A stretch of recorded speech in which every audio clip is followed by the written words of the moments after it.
शिर्डी लोकसभा मतदारसंघातील महायुतीचे उमेदवार माननीय खासदार लोखंडे साहेबांचा उमेदवारी अर्ज उद्या साधारणपणे 11 ते 2च्या दरम्यान राहता या प्रशासकीय कार्यालयामध्ये महाराष्ट्राचे मुख्यमंत्री माननीय एकनाथजी शिंदे साहेब, उपमुख्यमंत्री माननीय देवेंद्रजी फडणवीस साहेब, माननीय अजितदादा पवार साहेब आणि या जिल्ह्याचे पालकमंत्री माननीय राधाकृष्ण विखे पाटील साहेब आणि महायुतीच्या सर्व पक्षांच्या प्रमुख पदाधिकारी आणि हजारो नागरिकांच्या उपस्थितीमध्ये आपल्या राहताच्या कार्यालयामध्ये उमेदवारी अर्ज सादर केला जाणार आहे। साधारणपणे छत्रपती शिवाजी महाराजांच्या पुतळ्याजवळचं जे काही वीरभद्र मंदिर आहे, बाजार मैदान आहे, त्या ठिकाणी सर्व कार्यकर्ते एकत्रित होतील। त्या ठिकाणी जमलेल्या जनसमुदायाला संबोधित पण केलं जाईल आणि उमेदवारी अर्ज त्या ठिकाणी दाखल केला जाईल। ही माहिती देण्याच्यासाठी आपल्याला या ठिकाणी खास बोलवलेलं होतं। भविष्यात कोणकोणते नेते या शिर्डी लोकसभा मतदारसंघात सभा घेतील, काय नियोजन? मला वाटतं की पहिल्या टप्प्यामध्ये आम्ही उमेदवारी अर्ज दाखल करणं याला कॉन्सन्ट्रेट केलेलं आहे आणि पुढच्या टप्प्यामध्ये राज्य पातळीवरचे आणि देश पातळीवरचे पण नेते या ठिकाणी निश्चितपणे संबोधित करते। नरेंद्र मोदी हे सातत्यानं या शिर्डीत येत असतात, निवडणुकीच्या अनुषंगानं त्यांच्या दौऱ्याचे काही नियोजन आहे का? मला वाटतं की या क्षणाला तर या संदर्भातली माहिती नाही। राज्य पातळीवरनं या संदर्भातलं नियोजन केलं जात आहे आणि त्या पद्धतीने मग पुढे मार्गक्रमण केलं जाईल। माझ्या माहितीनुसार तर असा काही विषय नाही। नाशिकची जागा किंबहुना ठाण्याची पण जागा ही परंपरागत शिवसेनेची आहे आणि या संदर्भातला निर्णय वरिष्ठ नेते सकारात्मक करते। आता उमेदवारी जाहीर करण्यास जो उशीर होतोय त्याचा कुठेतरी फटका महायुतीला बसण्याची शक्यता आहे, कारण महाविकास आघाडीचे उमेदवार जाहीर झाले आणि त्यांनी प्रचार सुद्धा सुरू केलेला आहे। आता ही वस्तुस्थिती आहे की थोडंसं उमेदवार घोषित व्हायला काही दिवस उशीर झालेला आहे, परंतु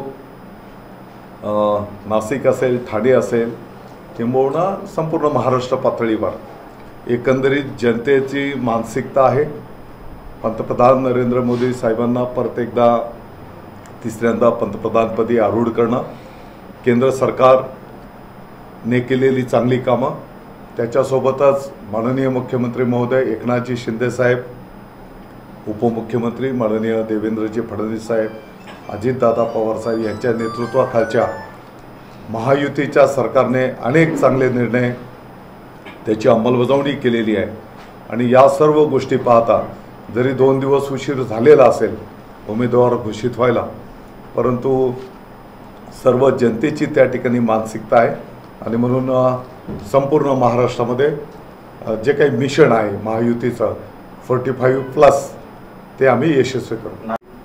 नाही, असला कुठलाही विषय नाही, कोणाचीही नाराजी नाही। महायुतीचे सर्व नेते, सर्व पदाधिकारी आम्ही एकत्रितपणे काम करतो आहोत। या संदर्भातलं माझ्याकडे काही माहिती नाही, कदाचित हा वरिष्ठ पातळीवरचा विषय असेल। माझ्यासारख्या कार्यकर्त्यांनी त्याच्यावर कमेंट करणं योग्य नाही। मिलिंद नार्वेकर सोबत आले तर आनंद। मिलिंद नार्वेकर माझे पण मित्र आहेत, गेली अनेक वर्ष आम्ही सोबत राहिलेलो आहोत ना। त्यांना सुविधा पुरवली। मला वाटतं की हा काही निवडणुकीपुरता किंवा प्रचाराच्या पुरता हा विषय नसतो। शेवटी कार्यकर्त्यांच्या जीवावरच आमच्यासारखे पण पदाधिकारी असतात आणि म्हणून त्यांची काळजी घेणं एक नैतिक जबाबदारी, म्हणजे कुठलाही कार्यक्रम असू दे, सुखदुःखाचा कुठलाही कार्यक्रम असू दे, त्याच्यामध्ये आपली जबाबदारीच असते। जिथपर्यंत माननीय शिंदे साहेबांच्या नेतृत्वाखाली आम्ही काम करतो याचा अतिशय सूक्ष्म नियोजन आम्ही त्या ठिकाणी केलेलं आहे। मुंबई दक्षिणमध्ये काल महाविकास आघाडीची जी सभा झाली त्यामध्ये उद्धव ठाकरेंनी म्हटलं की तुम्हाला गद्दार हवा आहे की एकनिष्ठ, म्हणजे पुन्हा एकदा आपल्याला ते गद्दार म्हणून संबोधत आहे आणि मतदारांना आव्हान करत आहे. मला वाटतं आता हा विषय फार बोथट झाला. जनता पण याला कंटाळलेली आहे. जनतेला पण माहिती आहे की गद्दारी कोणी केलेली आहे. अनेक शिवसैनिक असतील, नेते असतील, 30 ते 40 वर्ष त्यांनी शिवसेना पक्षामध्ये काम केलेलं आहे आणि म्हणून या गोष्टींना कोण थारा आता देत नाही. दररोज काहीतरी उठून वेडंवाकडं बोलायचं, जनतेची दिशाभूल करायची, परंतु या सर्व गोष्टींचा मतांच्या माध्यमातून रिझल्ट सगळ्यांना कळणार आहे. अनेक वर्ष शरद पवारांचं नाव पंतप्रधान पदासाठी चर्चेत होतं, मात्र ती संधी त्यांना काही मिळू शकली नाही. आता शरद पवारांनी उद्धव ठाकरेंना संधी द्यावी असं सामनामध्ये आज संजय राऊतांनी आग्रह म्हटलं. त्याला काँग्रेसच्या पटोले साहेबांनी प्रतिक्रिया पण दिलेल्या आहेत आणि आमचं जे नारद मुनी आहे ना, तो नारद मुनीने हेच उद्योग केलेले आहेत. काहीतरी खोटी स्वप्न दाखवायचे आणि दिशाभूल करायचे. नारद मुनी माहिती आहे ना, दररोज सकाळी उठल्याच्या नंतर भोंगा वाजवतो ना, त्यांच्यामुळे शिवसेना उठली आणि सगळं काही हे सगळं घडलंय असं तुमचं? बिलकुल. माझं काय, अख्ख्या महाराष्ट्राचं देशाचं म्हणणं आहे.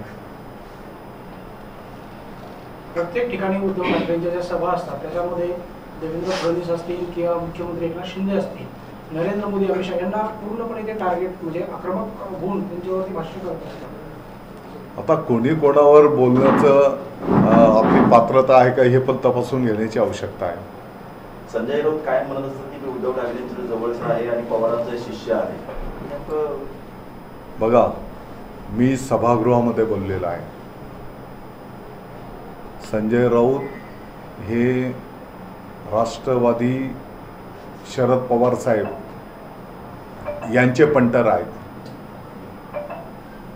मी सभागृहात बोललेलो आहे की ते भाकरी खातात शिवसेनेची आणि चाकरी करतात राष्ट्रवादीची, शरद पवार साहेबांची. मागील शिर्डीच्या दौऱ्यात तुम्ही आला होता, त्यावेळेस तुम्ही काँग्रेसच्याही अनेक नेत्यांच्या रात्री भेटी घेतल्यात, डिनर डिप्लोमसी झाली, काँग्रेसच्या माजी आमदारांच्याही घरी तुम्ही गेला होता. काय चर्चा झाली? काही माझे सहकारी मित्र आहेत जुने, परंतु महायुतीच्या सर्व नेत्यांची आम्ही त्या ठिकाणी भेट घेतलेली आहे. अतिशय चांगला उत्स्फूर्त प्रतिसाद शिर्डी लोकसभा मतदारसंघातनं त्या ठिकाणी आहे आणि इथले खासदार आमचे परत एकदा रिपीट होऊन लाखोच्या फरकाने त्या ठिकाणी निवडून येतील.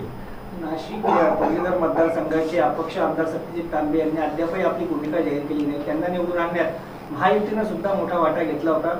त्यांच्याबरोबर तुमची त्यांच्या निवासस्थानी भेट झाली का आणि काही चर्चा झाली का? ते काही झाकून लपून मी गेलो नव्हतो. दिवसा गेलो होतो.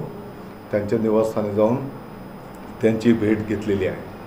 मी इतर पक्षांच्या नेत्यांची भेट घेतली, मात्र अद्यापही कोल्हे परिवार जो आहे तो कोल्हे परिवार सक्रिय नाहीये. सदाशिव लोखंडेंच्या एकही सभेत ते आलेले नाही, प्रचारात दिसत नाही. त्यांची नाराजी अजून दूर नाही.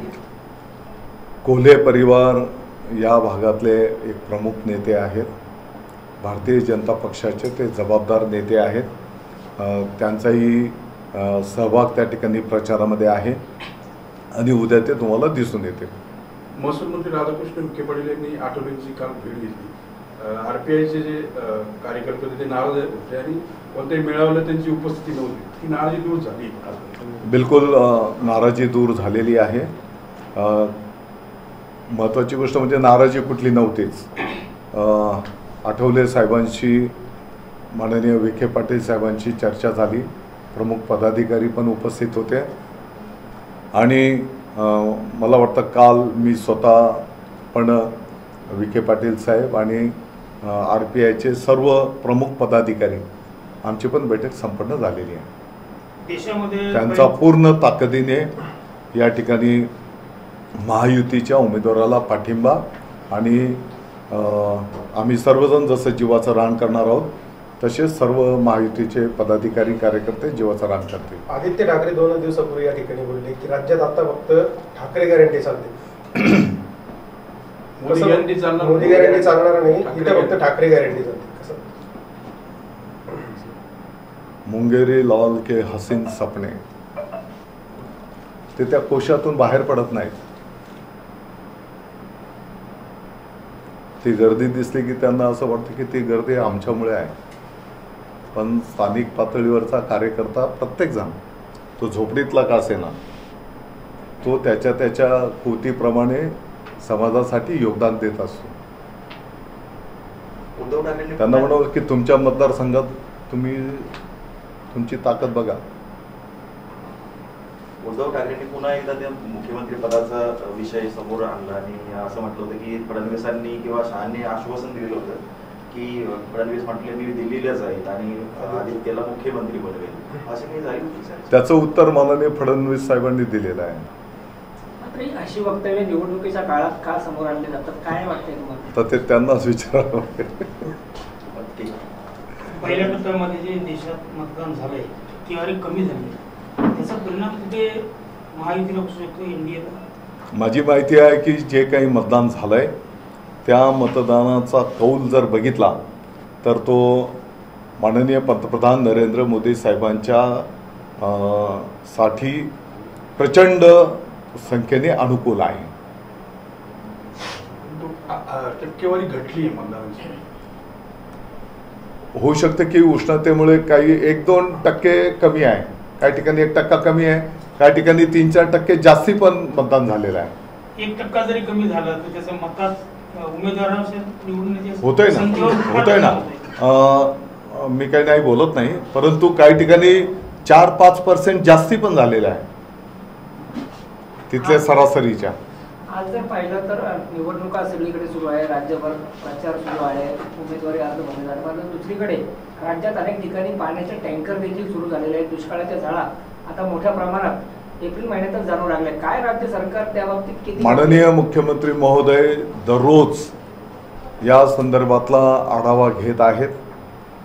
कोणत्या भागामध्ये पिण्याच्या पाण्याची टंचाई आहे, काय परिस्थिती आहे, त्या ठिकाणचे पिण्याच्या पाण्याची व्यवस्था, त्या संदर्भातले टँकर ताबडतोब सुरू करणं. आचारसंहितेच्या पार्श्वभूमीवर हे डायरेक्ट घोषित जरी करता येत नसेल, परंतु प्रशासन पातळीवर आता काही संभाजीनगर काही भागामध्ये काल वादळी पाऊस मोठ्या प्रमाणात झाला, त्या संदर्भातला सुद्धा आढावा माननीय मुख्यमंत्री महोदयांनी त्या ठिकाणी घेतलेला आहे.